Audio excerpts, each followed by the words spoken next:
Okay, good afternoon. This is Richard Hsu, host of Hsu Untied. Today I'm very pleased to have with me as my guest Christian Stadler, who's a professor of strategic management at Warwick Business School. Christian, welcome to the program. Thanks for having me, Richard. Really pleased to be here.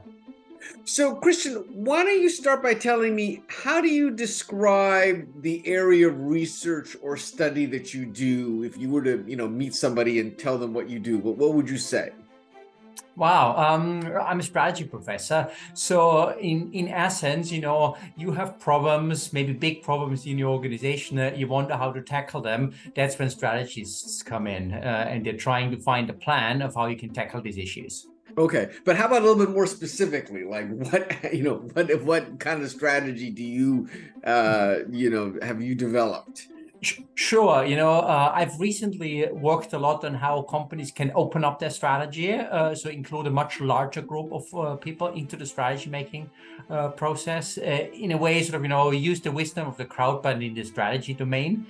And that, I think, is it's an unusual idea, because we tend to think strategy is for the core, for the executives, for the people at the very top. I have to admit, even myself, when I first was approached about this from my courses, they met in Munich and kind of conspired to bring me into writing a book, because Stefan, one of the partners on the book, he runs a consulting company in Germany who has helped companies to do this. So when they approached me, I thought, really, you can bring other people outside the executive suite into this. But, I'm glad. I was curious enough to join some of the workshops. We started to talk to other companies who have done that. And step by step, I became a convert. And I thought, wow, this is absolutely amazing. You can come across ideas you would usually not come across. And possibly even more important, it helps you to get these things done, because most strategies fail in the execution side. So basically, you advocate like crowdsourcing your strategy, so you open up to your outside every employee in the company, or is that how is that practically implemented? So potentially, we can be selective of who we want to include. The core proposition is really, okay, bring people into this process who would usually not part of it. And then it depends a bit on in which sort of phase of the strategy making process you want to include those people. If we talk about the idea generation phase, then, I would go even more crazy. You can even go outside the organization and bring people into this who come, as far away as competitors, because it doesn't necessarily threaten any secrets if you get people just involved to get fresh ideas. And I'll give you an extreme example for that. So a few years ago, there was a call on one of those ideation platforms to help with the conservation of bisons. And the way this was supposed to happen is there's pictures that many of us who travel in the summers to the national parks take and then post online. Now, by posting these pictures, automatically there's some sort of geolocation data that comes with the pictures. And if somebody develops an algorithm around this, it might help us to better trace the migration patterns of bisons.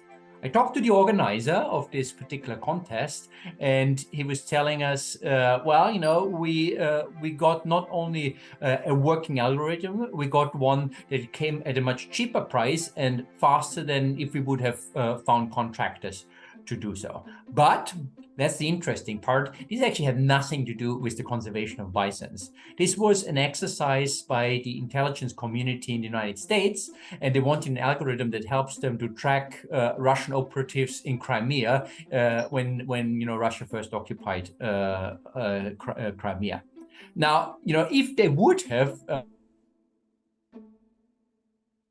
opened up such a contest, for whatever reason they wanted it, then we could expect that there would be people on the Russian side who would maybe provide an algorithm that looks really great but doesn't really work. Or maybe they provide a working algorithm, but because they understand exactly how this algorithm works, they can incorporate this knowledge into their own tactical moves. My wider point here is, you can, ask people for ideas without really telling them exactly what this is for. Now, it might be an extreme example, yeah, but even if you share some of the information you gather through that process, but you do not share what you do with this information, it's not so much of a problem. And that way, you get a much wider set of ideas. We did do a survey of executives and asked them in which ways opening up their strategy helps them, and 69%, sorry, told us that opening up their strategy increases both the number and, more importantly, the diversity of ideas that they get. So yeah, go ahead. Well, but doesn't it get very tricky, because obviously people know who gets invited to these strategy meetings, and then it becomes almost political. Like, why is that person being invited and I'm not? Like, I mean, unless you either include everybody or you only restrict it to, like a C-suite kind of thing, doesn't it get very tricky politically within an organization?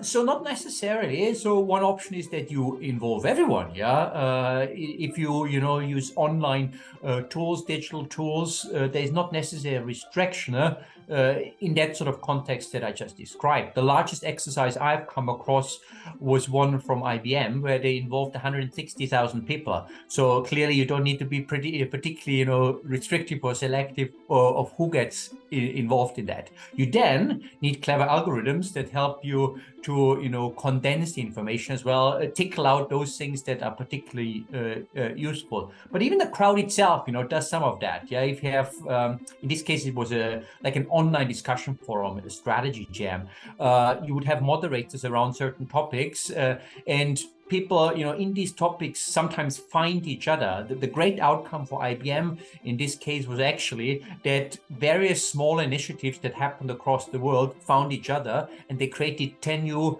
sizable business units. Because in large organizations, sort of, small fry doesn't make much of a difference. But if you can combine things, then sometimes you get scale that you need in order to be sensible. So your new book that you recently wrote, The Open Strategy, is that what this is about?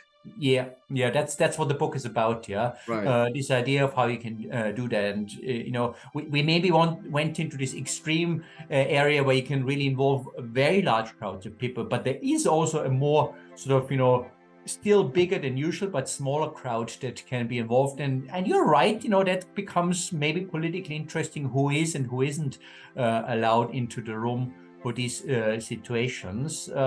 But we have these kind of questions all the time in organizations. So in the end, you think smartly if you're the executive in charge of whom do you need to get representation from different functions, whom do I need to get a sort of clear feeling from the front line.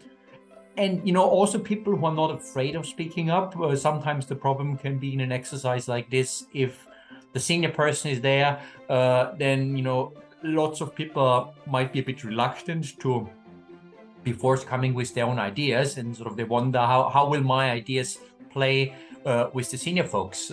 So bring those who are not shy.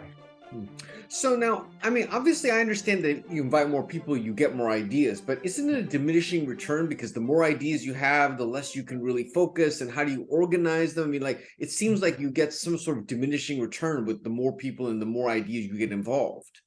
So this connects a little bit to the second reason why opening up strategy is so important and fruitful, and that has to do with the execution side of things. There's multiple studies in the strategy world that ask, why strategy fails, and the number one factor typically is the execution side of things. So, great ideas, but somehow it fizzles out when you're trying to do things. Numbers vary. We did our own survey.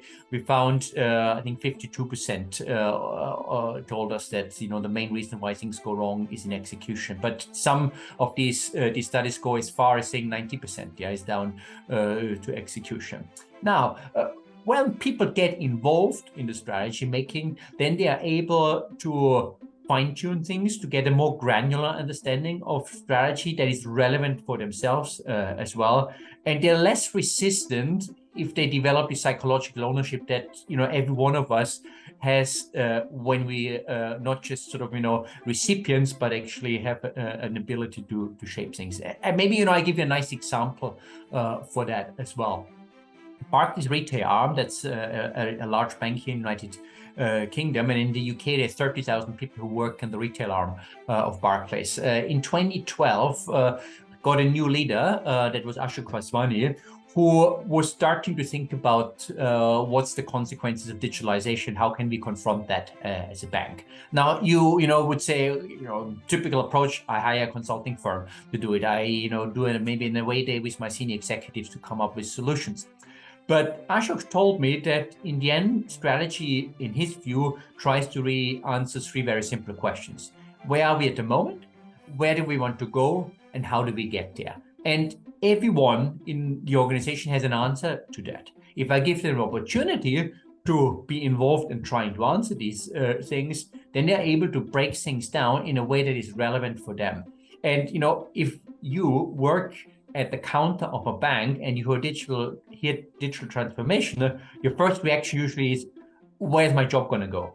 But if I have the opportunity to be involved in that, it switches. I'm starting to think about, well, what sort of adjustments might be necessary for me to succeed in this new domain.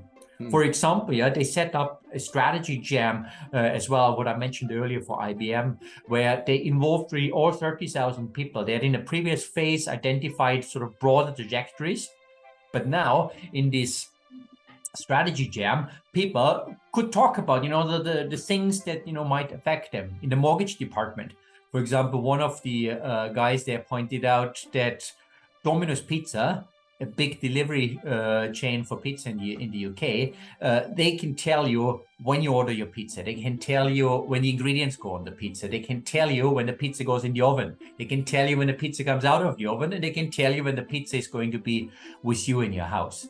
In the mortgage department, all we can tell our customers is, we received your mortgage application. In the very end, well, you either get the mortgage on whatever conditions, or you don't get a mortgage at all.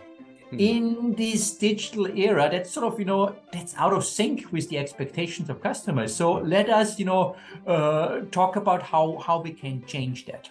It's amazing through this involvement how big of an engagement they got. How everyone felt this is something they own. I'd recently taught the strategy class in Warwick, my school, and there was a student in the class who had worked for Barclays at the time, and he pointed out it was just amazing. Everyone was onto this, and everyone started to get a sense of what it means.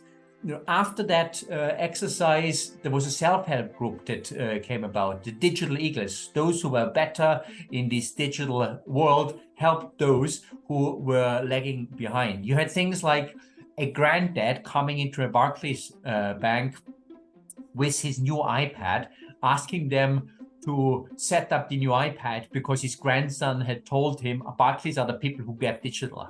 It's pretty amazing how it really arrived with everyone in this organization. They set up, just one more example, they set up a mobile app just shortly after this whole exercise. Overnight, they got 1 million users. Today, 9 million users, one of the most successful fintech products in the United Kingdom.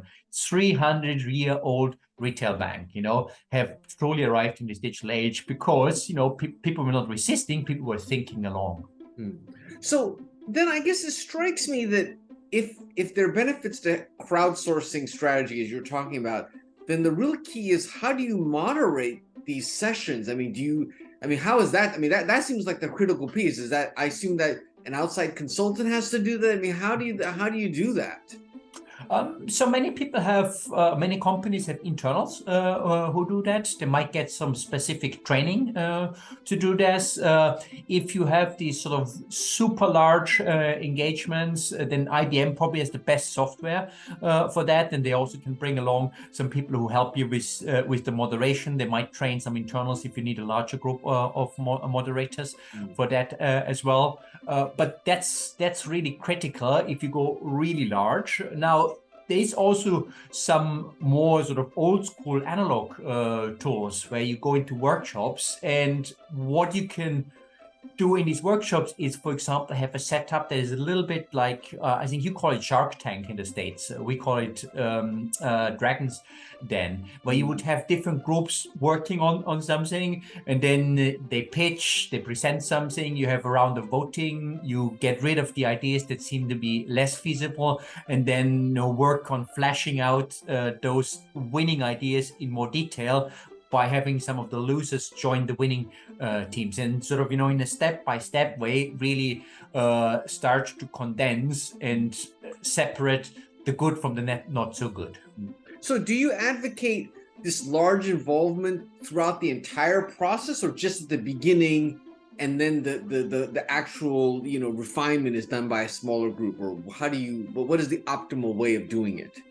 So I think you get that right. That certainly the largest crowd, including people from outside the company, is really beneficial when we think about new stuff, new ideas. And in the phase where it's more about sort of formulating and fine-tuning, you will probably have a substantially smaller group of people. Now, that idea of a workshop where you have various people that still comes down from a few options into the more detailed way, you can probably still have a larger than usual crowd in this, 50, 60 people or so, absolutely doable still in that context, but smaller than, not thousands. Now, you will have this last phase, the execution side of things, where again, I think you want to go wide. You want to have as many people as possible from your organization involved here,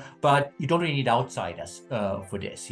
So the Barclays example that I gave was not necessarily so much about having entirely new ideas that might have come from consultants as well, but having ideas that are executable. So in a way, we integrated the execution side a lot into the idea generation already, and the benefit was really that everyone was involved, and hence could think, what does it mean for me? How do I need to adjust in my job in order to be working in the direction of this strategy?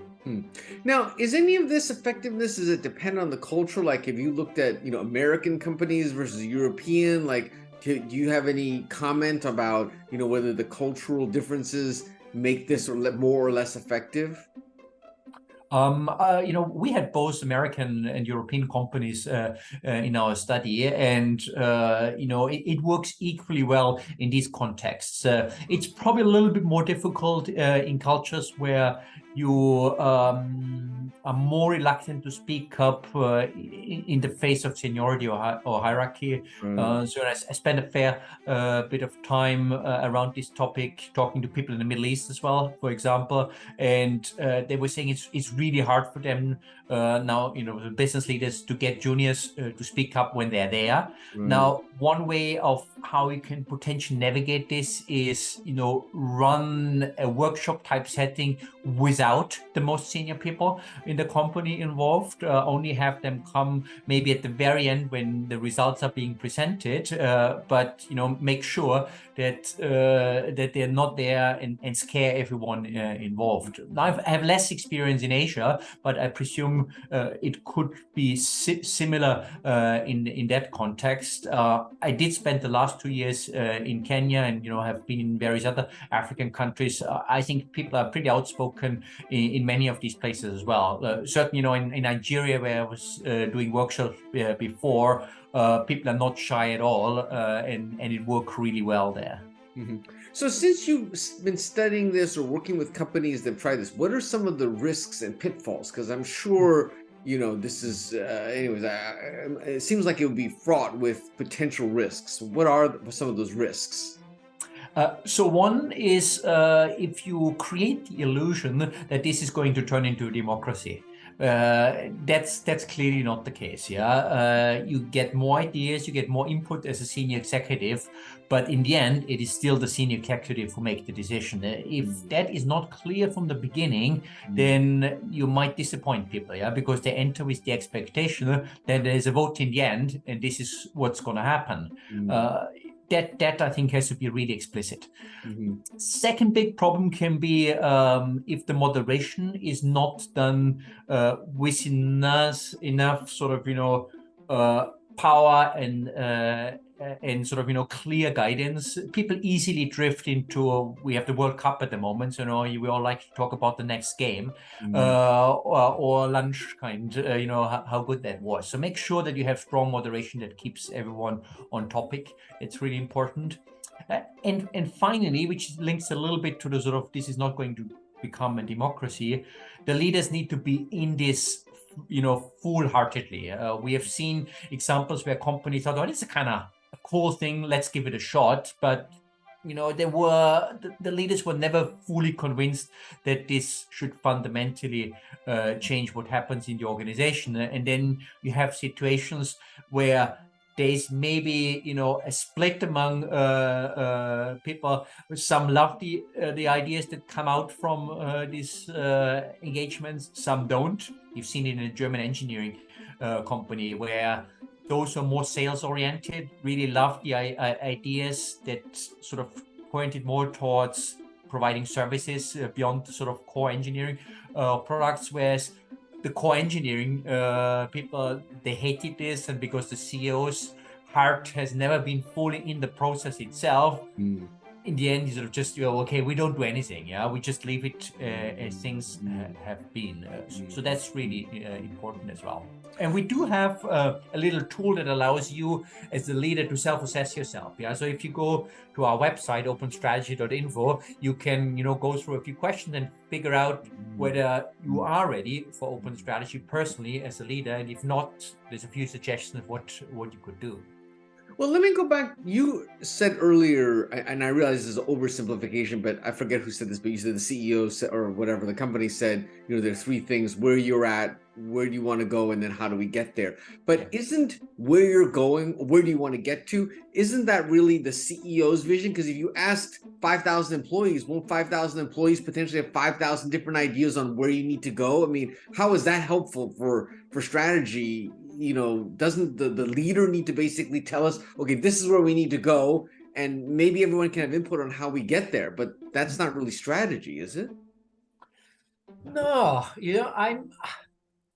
there's this notion that the experts, and the CEO would be our expert on strategy, often know best. The reality is that if you take a monkey throwing a dart and a board, the chances that the monkey gets it right are as high as an expert getting it right. Well, we do know from multiple different settings that the crowd tends to be fairly well on this. So they tend to collectively get it more right than we as individuals get it right. And as such, it just makes sense for the CEO to involve many people in this, and collectively then have a picture that is probably more accurate. On top of this, it goes back again to my execution side, is we collectively need to agree on where the future brings us. Sure, you could be lucky and have this one Steve Jobs as your CEO who sees things that no one else sees. But that's a big if. And more often than not, that doesn't turn out that well if you rely on a single individual. So the crowd, I think, is better with that. And why not use the crowd with that? Go on. No, go ahead. So, for example, I give you again an example here where this identification of potential trends was done collectively, and I think was really important. Gallus is a company in Germany that produces printing machines, and their core business is these analog big printing machines used to print newspapers, etc. They did something which is a trend radar exercise, where they've used people from outside the company, inside the company, to come up with hypotheses about what sort of might happen in the future. They then surveyed people both inside and outside the company to identify how likely it is that this particular hypothesis becomes true, whether the company is prepared or not prepared for this, and how big an impact one of those trends would have. And they've repeated this exercise again and again every year. Now, in the early days, there was one aspect around smaller digital printers that popped out as something that is maybe not so important, but is there, yeah? And it became more and more central, more and more important every year when they repeated this exercise. And as such, they started to form a consensus that this is something we have to tackle as an organization. And in 2019, just before the pandemic, they then introduced a new, smaller digital printer, and they're in the process of developing a platform around this as well. It's not that there weren't individual executives who saw that as well, but in order to give something that doesn't fit with what they usually do enough momentum, it was important that you have a much broader consensus that was built on. I think that helps senior executives as well. If they sort of have this feeling more widely in the company, that tends to be something we see as important. So when you talk about this idea of open strategy, because you're advocating that, when you talk to CEOs about this, what is the usual resistance to this, or do they, or not? I mean, do they just embrace this idea, or are they very skeptical? What is the response when you suggest this for the first time to new CEOs? Yeah, I mean, you get the whole range, yeah, from people who love it to people who think, well, really doesn't work from us, and some who are more interested in the mechanics of it and sort of wonder where they can actually be done. Now, for somebody who thinks that's not going to work, it's hard to ever convince them, I think, yeah, and then that's fine, it's not for everyone. If it's more about sort of concrete aspects that they might wonder how that can be handled, then I do have answers for that. And one of the concerns often is about, well, what about giving away too many things that are proprietary information? How can I handle that? And I gave the early example from the intelligence community. We've seen something similar with the US Navy, where they did an online game where people could develop ideas of what will have an effect on the future of the Navy in years to come. And they went as far as publishing a report that summarized the input that they got. But what they never shared with anybody, including me, when I talked to them, is what they exactly did with this information. Yeah. So, you can still get information from a wide source of people without then giving away those things that are more sensitive, which I think is a smart way for many executives to deal with this trade-off between getting information and having to share things that are secretive. The other sort of concern people have is how can I manage the process, and there we have a wide set of different tools that can help you and explain in detail of how it can be done. You can get specialist providers as well. You can get to various different consulting companies who can help you with these sort of things. Yeah, so totally manageable as well. And then there is maybe also the personal aspect of it. How does my role in an organization change? Because as a senior leader, not just your initial reaction, but I think many leaders' reaction first is, well, I'm the strategist in charge. What does this new way of making strategy mean for me personally? And there's a few things that you can ask yourself, as a leader, to kind of tackle this for you personally. So, the first thing that you can ask yourself is if you are more in tune with a Miles Davis or with a Johann Sebastian Bach or Beethoven. Yeah. So, are you more somebody who is ready for the unusual, for a bit of flexibility that jazz represents, or is it the more structured certainty that the classical music would offer you? Now, you clearly need to sit more on the jazz side of things in order to be ready for open strategy. Second question you can ask yourself is whether you're Prince of Serendip. Is this ancient Persian story about three princes going on a quest, and as they go on this quest, there's all these sort of coincidences that happen to them on the way, and they fully embrace them. Now you need to be ready to embrace these things that sometimes are unpredictable, just happen to you, but offer a new opportunity. The third question you can ask yourself is, do you love pirates? NASA had these groups, this group inside which called themselves the Pirates. And they were renegades who did something a bit unusual. There was, the big mainframe computer that was in charge of the flight control system, and they thought, let's kind of develop more of a networked approach with smaller computers coming together. And to the benefit of the senior leadership, they gave them the room to experiment and do something unusual.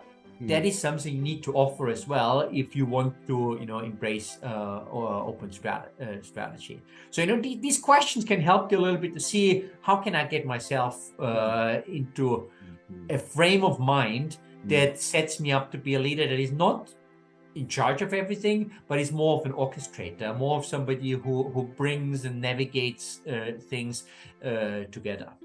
So it sounds almost like as much of a personality thing as much as anything else about how well this is going to work. I would say that is certainly important, yeah. And I see a growing number of celebrated leaders who are quite comfortable with that. Yeah, if I look at recent leadership in Microsoft, for example, I see that in various levels reflected there.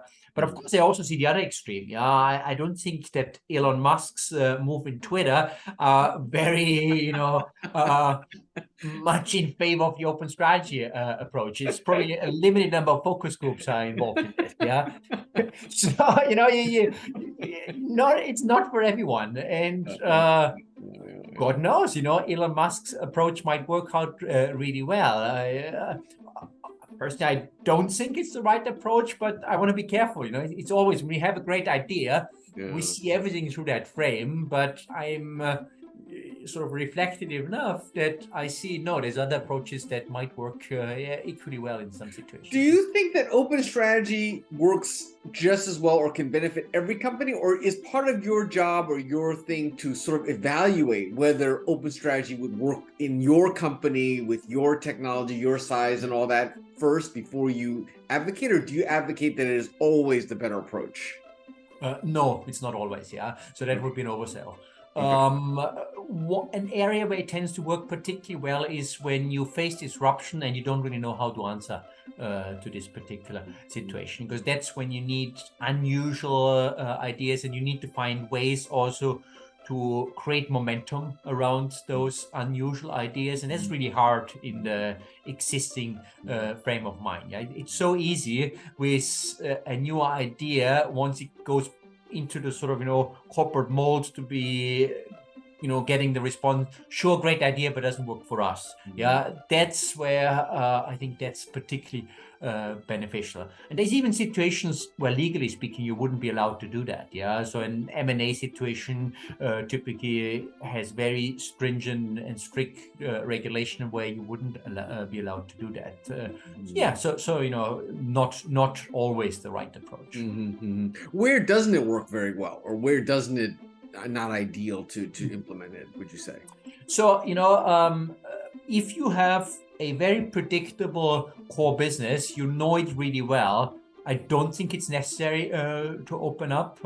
If I sort of expand that further, and the company wants to first start experimenting with open strategy, I would not straight away go to this core business where you don't really want to get anything wrong, but take a smaller project, ideally one that faces disruption, experiment a little bit in this space, and you can see if there's certain aspects from this approach that also work in your core business.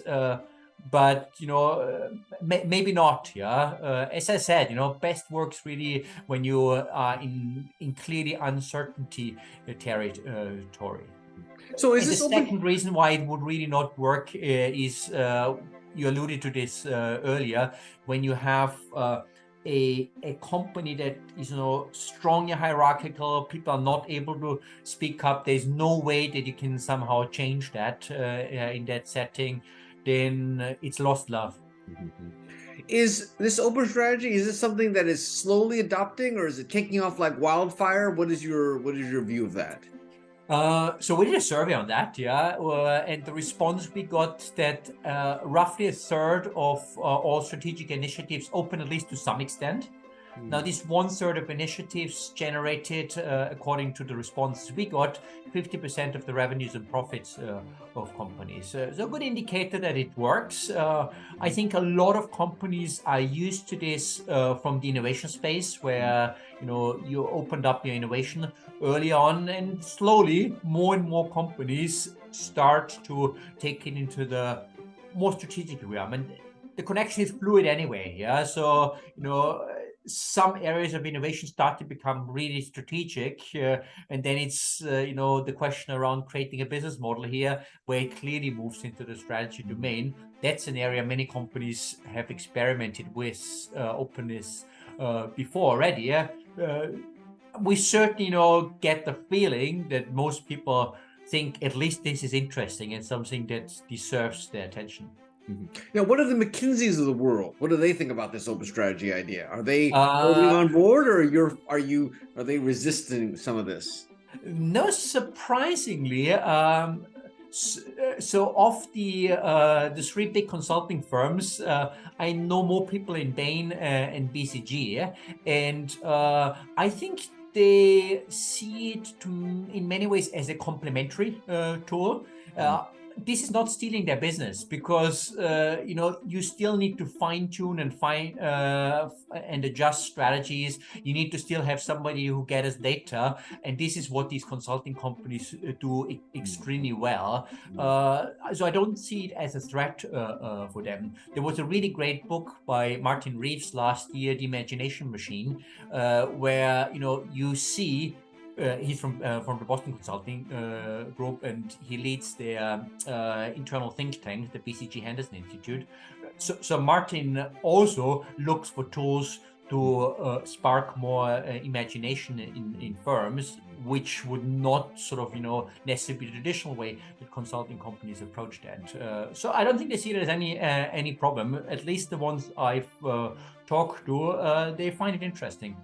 Who are some of the other authors or professors who are sort of advocating this, that are also doing this advocating open strategy? So one person whom I've known for many years as well, who has been really supportive of this, is Margaret Heffernan. She herself has written fantastic books that deal with unpredictable situations, and she very much likes sort of a non-linear approach to this. So she's certainly some of the people we have really kind of appreciated in this as well. Martin is somebody who I talk with a lot. Yeah, Martin Reeves, whom I just mentioned, and I think it's fair to say that he finds this really interesting as well. On the sort of executive side, we have the CEO of Enel, Mr. Starazze from Italy, who has been a champion of this type of idea. So it resonates in this space as well. On the academic side, the person who probably earliest and most deeply thought about this is Richard Whittington, is a professor in Oxford, and one of my courses, Julia Houts, has been working with him as well on sort of some hardcore scholarly work as well. So I think it's across the three domains, people who are more in the consulting space, or sort of applied thinking, academics and executives. We find people who, I would say, in the least, it resonates with them. Now, are you working on a new book right now, or are you? Oh, this one just came out, Oh, you just came out. Okay, got it. I'm at the moment going around, sharing this idea. These, translations are coming out at the moment as well. So last week I was down in Greece to present the Greek translation of the book. I do write regularly for Forbes, so there's constantly new mini ideas that come around, but there'll be a bit of time before I write a new book. Well, Christian, I really appreciate your taking the time. This has been a very, very interesting conversation. I learned a lot about this topic, which I knew nothing about beforehand, so I really do appreciate your taking this time. Thank you so much for having me. It's been a great pleasure. This is Richard Hsu and Christian Stadler. Thanks. you.